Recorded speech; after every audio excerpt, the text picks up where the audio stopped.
श्री शिवाय नमस्तुभ्यम। दोस्तों, स्वागत है आप सभी का अपने YouTube चैनल शिव पार्वती धार्मिक कथा में। आज सोमवार का दिन है और सोमवार का दिन भगवान भोलेनाथ को समर्पित होता है। आज के दिन भक्त भोलेनाथ को प्रसन्न करने के लिए विशेष पूजा अर्चना करते हैं। सोमवार के दिन यदि हम भगवान भोलेनाथ की उपासना करते हैं तो वे प्रसन्न होकर हमें मनोवांछित वरदान प्रदान करते हैं।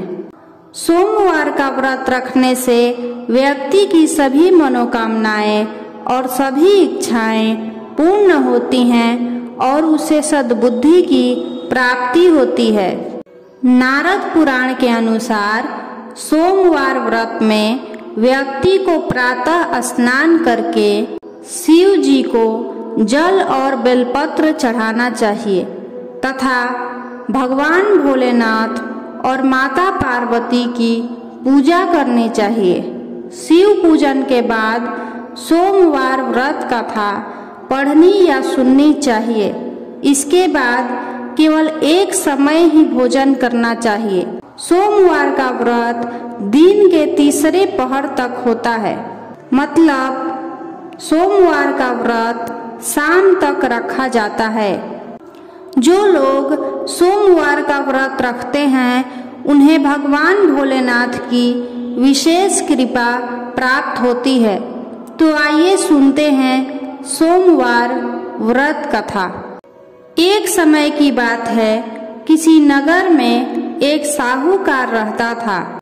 उसके घर में धन की कोई कमी नहीं थी, लेकिन उसकी कोई संतान नहीं थी।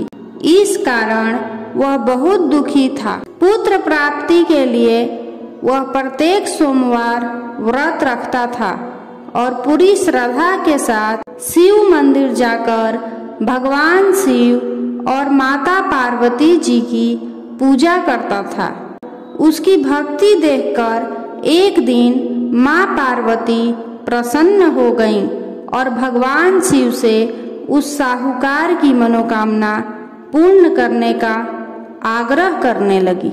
पार्वती जी की इच्छा सुनकर भगवान शिव ने कहा कि हे पार्वती, इस संसार में हर प्राणी को उसके कर्मों का फल मिलता है और जिसके भाग्य में जो होता है उसे भोगना ही पड़ता है। लेकिन पार्वती जी ने साहूकार की भक्ति का मान रखने के लिए उसकी मनोकामना पूर्ण करने की इच्छा जताई। माता पार्वती के आग्रह पर शिव जी ने साहूकार को पुत्र प्राप्ति का वरदान तो दिया, लेकिन साथ ही यह भी कहा कि उसके बालक की आयु केवल 12 वर्ष होगी। माता पार्वती और भगवान शिव की बातचीत को साहूकार सुन रहा था। उसे ना तो इस बात की खुशी थी और ना ही दुख। वह पहले की भांति शिव जी की पूजा करता रहा। कुछ समय के बाद साहूकार के घर एक पुत्र का जन्म हुआ। जब वह बालक 11 वर्ष का हुआ तो साहूकार ने उसे पढ़ने के लिए काशी भेज दिया। साहूकार ने पुत्र के मामा को बुलाकर उसे बहुत सारा धन दिया और कहा कि तुम इस बालक को काशी विद्या प्राप्ति के लिए ले जाओ और मार्ग में यज्ञ कराना। जहाँ भी यज्ञ कराओ वहाँ ब्राह्मणों को भोजन कराते और दक्षिणा देते हुए जाना। दोनों मामा भांजे इसी तरह यज्ञ कराते और ब्राह्मणों को दान दक्षिणा देते काशी की ओर चल पड़े। रात में एक नगर पड़ा जहाँ नगर के राजा की कन्या का विवाह था, लेकिन जिस राजकुमार से उसका विवाह होने वाला था वह एक आंख से काना था। राजकुमार के पिता ने अपने पुत्र के काना होने की बात को छुपाने के लिए एक चाल सोची। साहूकार के पुत्र को देखकर उसके मन में एक विचार आया। उसने सोचा, क्यों न इस लड़के को दुल्हा बनाकर राजकुमारी से विवाह करा दूं।